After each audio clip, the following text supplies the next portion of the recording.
of. And you brought ski goggles with us to Arizona? These were like $80, he defended himself. So, Connor, Dad said, removing his ridiculous goggles, what are you interested in? I mean, besides pulling morbid pranks with my daughter and scaring our visitors away. Dad narrowed his eyes at me. You might want to rethink hanging out with her. She's a bad influence.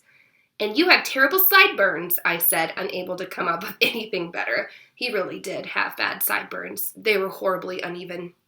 Dad ignored me. So, he said, returning his attention to Connor. I like movies, Connor said. I have a huge movie collection at home. Oh, why don't I take you guys to the movies this weekend, Mom said, clearly thrilled I had made a friend. Connor looked appalled and shrunk down in his seat. He shook his head rapidly. No movie theaters. You don't go to the movies? I said, no way.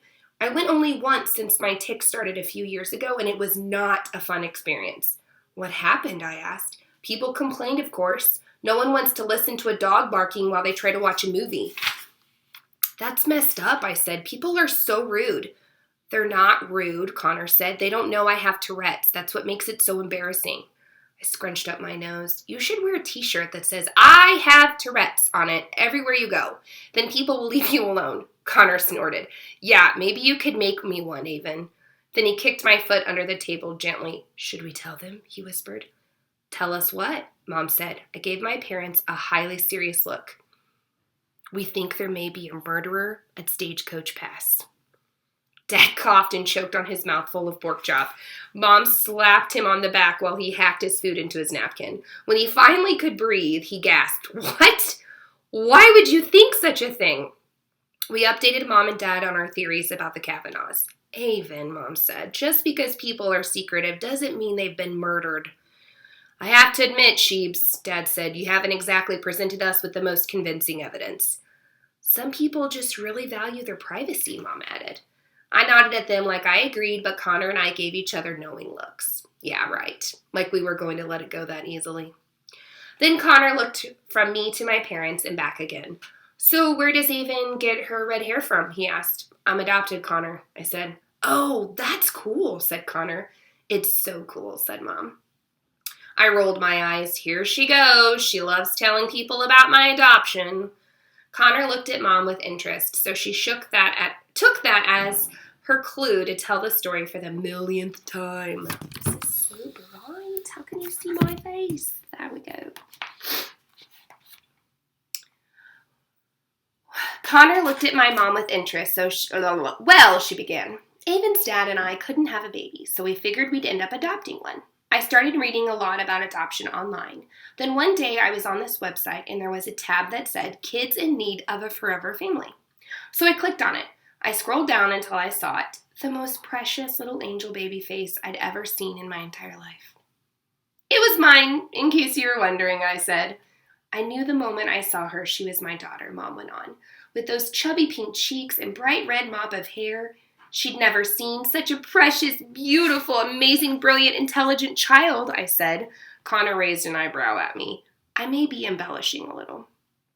No, she's not at all, Mom said. I knew right at the moment I saw her that I was looking into the face of my daughter. It was like she was born for me right in that moment.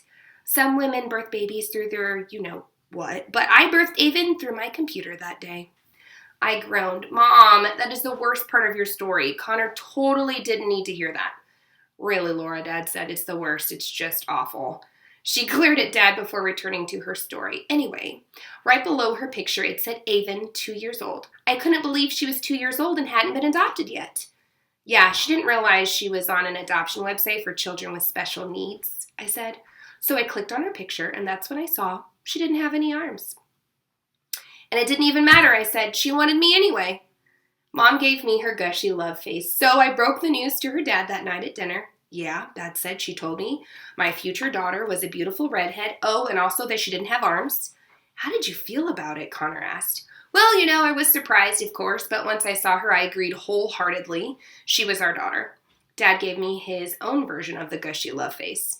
We did a lot of research before we got Avon so we could give her the best care, Mom said. Connor, there are a lot of amazing people in the world who don't have arms.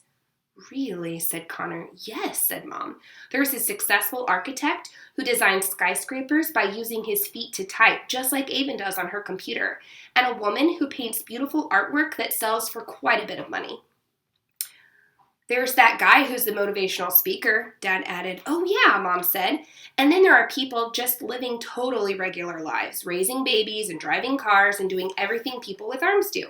That's so cool, said Connor. Remember when we visited that teacher? What was his name? Carl? Dad said to Mom. We found him through his website, Mom told Connor. It was called Unarmed Education. We had to drive all the way to Colorado to meet him, but it was so worth it. He showed us how he did all kinds of things, Dad said. He even drove us to the grocery store. Yeah, Mom laughed. David chewed his fingernails the whole time. Can you blame me? Dad asked Connor. Anyway, Mom said, he shopped for food all on his own and made us a lovely dinner with his feet. We knew Avon would be able to do all these things and more. When we finally got her, though, she couldn't do anything. Mom threw her arms up in exasperation. Her foster families had done everything for her. Bathed her, fed her, brushed her teeth. She just sat around like a slug, waiting to be cared for like the Queen of Sheba. Queen of Sheba, Dad reiterated. Or Shebes for short. I rolled my eyes. And this was when Mom's full-time job became teaching Avon how to do stuff.